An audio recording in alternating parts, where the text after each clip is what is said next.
Usisahau kusubscribe, like na kubonyeza alama ya kengele. Asante. And then unfortunately I called Pete, I called General Kane, I called a lot of our great people. We have great people, and I said, let's talk. We got a problem in the Middle East. We have a country known as Iran that for 47 years has been just a purveyor of terror. Siku ya leo kuna habari kubwa sana ulimwenguni, habari za aibu kubwa, habari za kuaibisha kwa taifa la Marekani. Leo ni siku ya tarehe 24 mwezi Machi mwaka 2026. Hii ni kwa tarehe za ukanda wa Mashariki ya Kati na Maziwa Makuu na maeneo mengine ambayo yapo barani Afrika na mataifa mengine ambayo yanarandana katika kalenda hii. Sasa hapa kuna jambo kubwa sana ambalo linatia aibu na linaendelea kutia aibu kwa wananchi na raia wote wa taifa la Marekani, na hasa aibu hizi zinasababishwa na rais wa taifa hilo Bwana Donald Trump. Yaani kwa alipofikia sasa na kwa aibu ambayo ameionyesha kwa ulimwengu mzima, kwa mataifa yale makubwa kama vile Urusi, mataifa kama China, mataifa kama Korea Kaskazini, yani ni sawa na amejivua nguo hadharani, tena kwa watoto wadogo kabisa na hata mbele ya wanawake. Yani ni sawa na amewavua nguo raia wake wote kwa hiki ambacho hivi sasa kinaendelea na kwa hatua ambayo Bwana Donald Trump amefikia.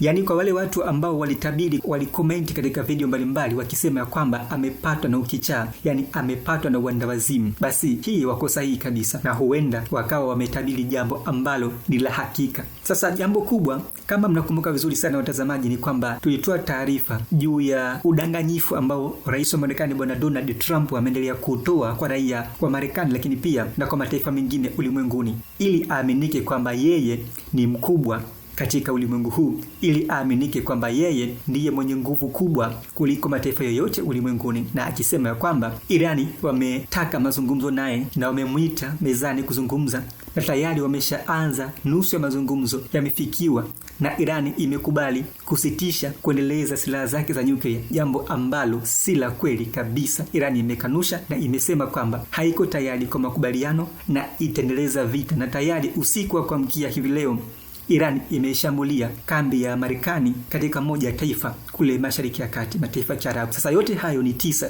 ila 10 ni katika video ambayo Rais Donald Trump katika hotuba zake ambazo ameendelea kuzitoa, hotuba za hovyo kabisa, yani hotuba ambazo hata mtoto mdogo ambaye ajui hili wala lile anaona kabisa dhahiri shahiri Bwana Donald Trump ameangamia, Bwana Donald Trump amechanganyikiwa, Bwana Donald Trump hajui alitendalo, yani hana la kufanya. Sasa baada ya kuaibika siku ya jana na kutoa kauli zake akisema kwamba Irani imezungumza na Marekani na Irani imeomba mazungumzo dhahiri na Marekani na imekubali kusitisha mpango wake wa nyuklia, Rais Donald Trump amezungumza usiku wa kuamkia hivi leo, na akizungumza katika moja ya hotuba zake. Tena mbaya zaidi, anapozungumza ni mbele ya macho ya watu, umma wa watu, lakini pia ni mbele ya lenzi za kamera ambazo kamera hizo huwa hazidanganyi. Tukio likishachukuliwa basi limechukuliwa, na ndilo ambalo litasambaa katika kurasa mbalimbali za taarifa, lakini pia na mitandao ya kijamii. Sasa Donald Trump ameendelea kuhanga,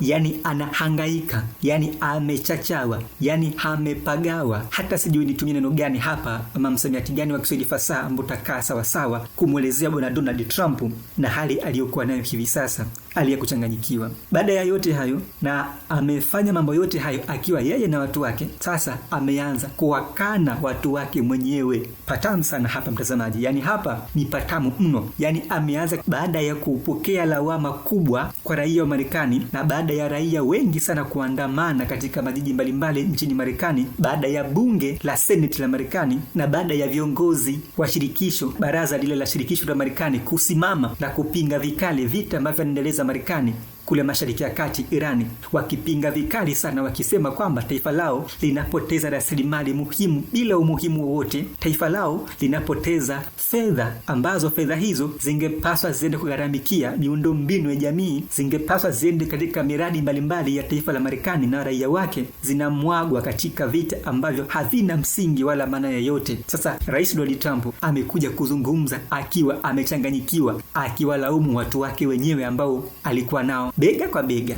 jino kwa jino, yani ulimi kwa taya. Amewalaumu vibaya mno watu ambao walimshauri.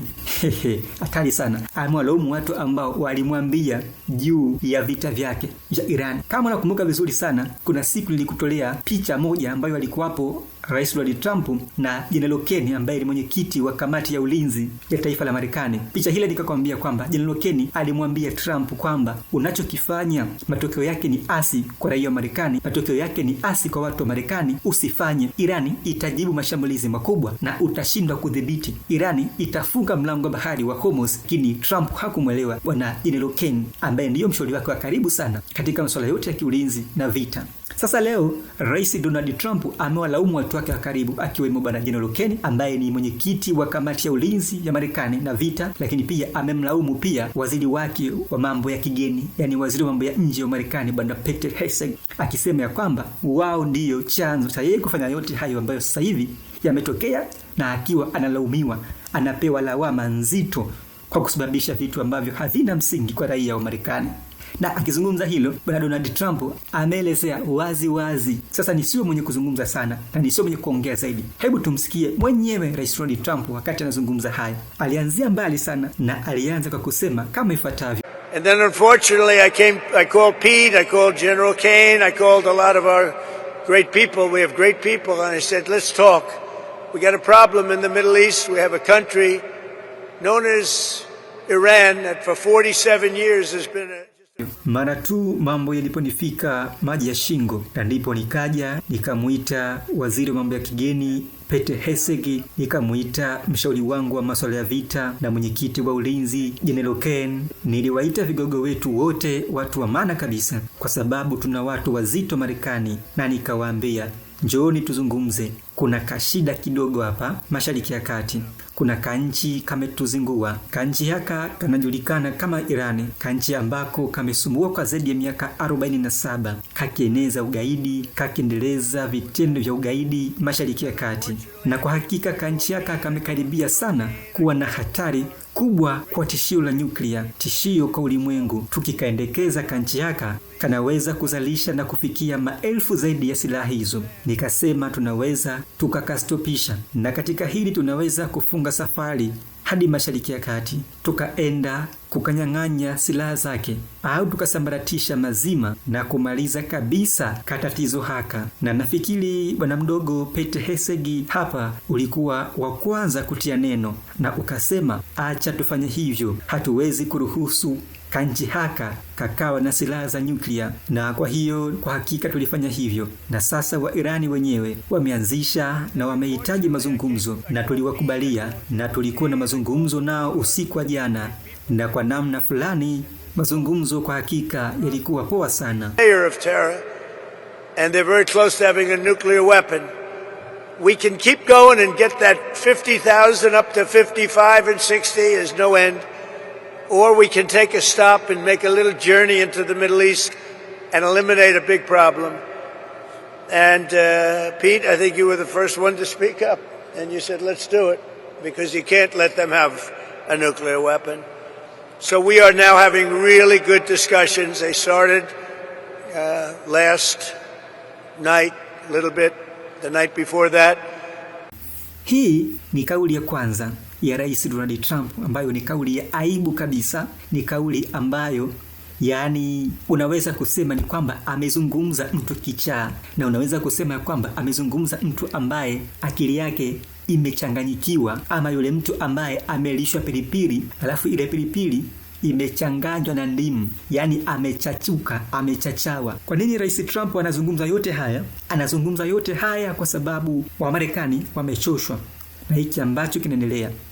Wamarekani wamechoka na kupoteza nguvu kazi zao. Wamarekani wamechoka kupoteza vijana wao wadogo kule Irani. Kumbuka vita vikiendelea, Marekani anapeleka vijana wadogo Irani kwenda katika vita Mashariki ya Kati, na wakienda kule huwa hawarudi salama. Wanarudi Marekani wakiwa miili, wakiwa maiti. Jambo hili linawaumiza mno wa Marekani. Jambo hili limewatia wa Marekani doa kubwa sana katika vita hivi ambavyo havina msingi wowote. Na hii ndiyo sababu kubwa ya Rais Donald Trump kuchanganyikiwa kiasi hiki. yaani kwamba anakosa sapoti, anakosa msaada hata na mke wake, anakosa na msaada hata na watoto wake, anakosa msaada na jumuiya yake, umoja wa kujihami, umoja uliojiita wa Korea Turufu NATO. Anakosa msaada na watu ambao walikuwa karibu yake, kando yake, akiamini ya kwamba ni watu ambao watampatia msaada wa karibu. Sasa limemshuka.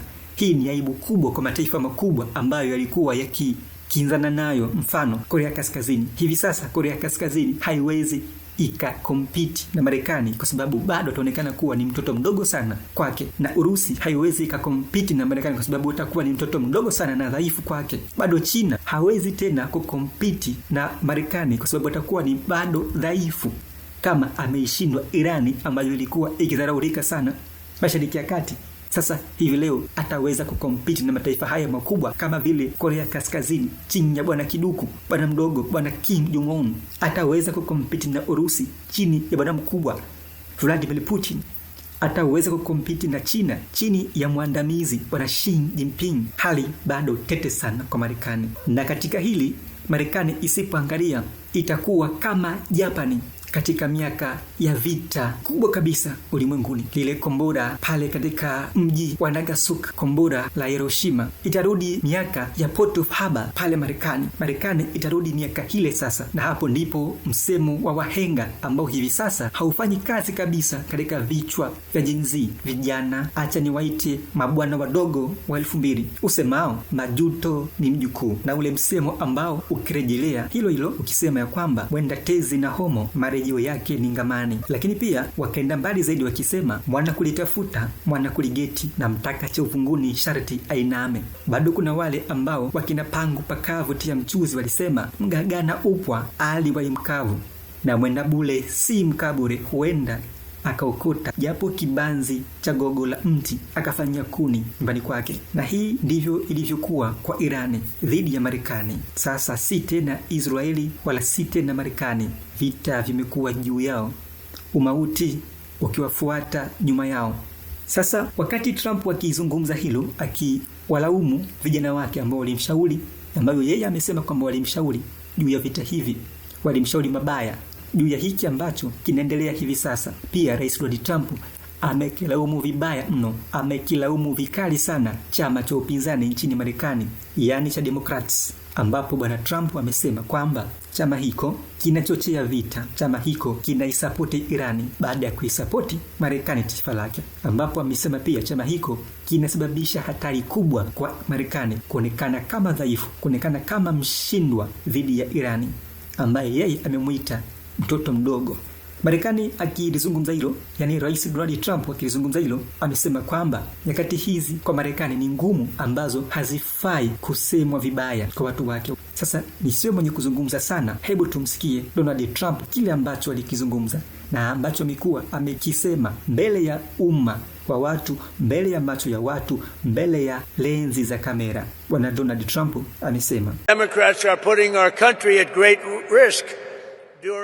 Chama cha upinzani cha Democrats nchini kwetu kinaweka taifa letu katika hatari kubwa sana katika nyakati hizi ambazo sisi tunapambana na visungura. Katika nyakati hizi wao wanaita vita, wakati sisi wapambanaji, sisi wapiganaji tunaita operesheni ya kijeshi. Hii ni aibu sana kwao. Namna gani wamekosa uzalendo kwa taifa lao.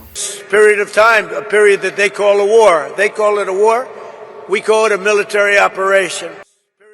Bana, hii ndiyo kauli ya Rais Donald Trump aliyoizungumza mbele ya macho ya watu wengi, mbele ya macho ya wasomi, mbele ya wabobevu katika siasa, mbele ya wanadiplomasia pale nchini Marekani. Baada ya haya yote, je, Marekani ni lipi ambalo anastahili katika vita hivi dhidi yake na Irani, Marekani akiwa bega kwa bega na Israeli? Basi tuachie maoni yako mengi zaidi, na nikukumbushe tu ya kwamba usiache kusubscribe. Lakini pia kwa mambo yote, kama unaamiliki shughuli yoyote ya kijamii, kama una kampuni yako ama una biashara yako kubwa, lakini pia kama unaendesha shughuli zozote za kijamii ambazo kwa hakika zinahitaji umma kwa watu, na watu wenyewe ndio sisi, na watu ndio tupo huku. Basi fanya kunicheki Instagram, pale inapatikana vyema kabisa kama afisa3_, yani afisa 3 mstari wa chini alafu official. Tuzungumze mengi zaidi pale kwa ajili ya huduma hiyo ya matangazo kwa bei nafuu, kwa bei ambayo kila jamii yetu itakuwa ikifikia. Basi kwa nafasi hii niseme shukrani za dhati kwako wewe ambaye umeendelea kutufuatilia kila dakika, muda ambao taarifa zimekuwa zikikufikia popote pale ulipo, na kwa mapokezi yako makubwa sana. Sisi tusio wachoyo wa fadhila, na tuseme ya kwamba tunakushukuru sana, na kwa hakika hatuna cha kuwalipa wote ambao mmekuwa mkitusapoti juu ya taarifa hizi kutokea Mashariki ya Kati, vita vya Irani na Marekani. Watakie wakati mwema na majukumu mema katika siku nzima ya leo, katika utafutaji wa mkate ili mkono uende kinywani. Basi niwatakie majukumu mema, lakini pia Mwenyezi Mungu awafunike baraka zake na mikono yake miwili kupitia malaika wake, awaongozee njia na kuwafanya mkawe wenye mafanikio makubwa sana kwa siku hii ya leo na siku nyingine zijazo. Nashukuru sana na moyo na wakati mwema.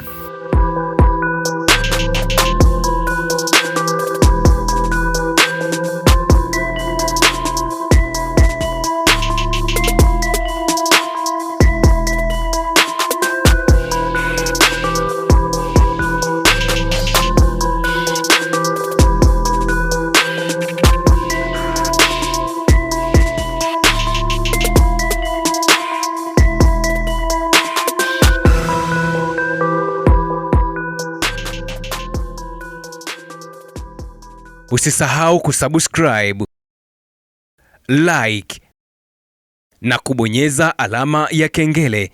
Asante.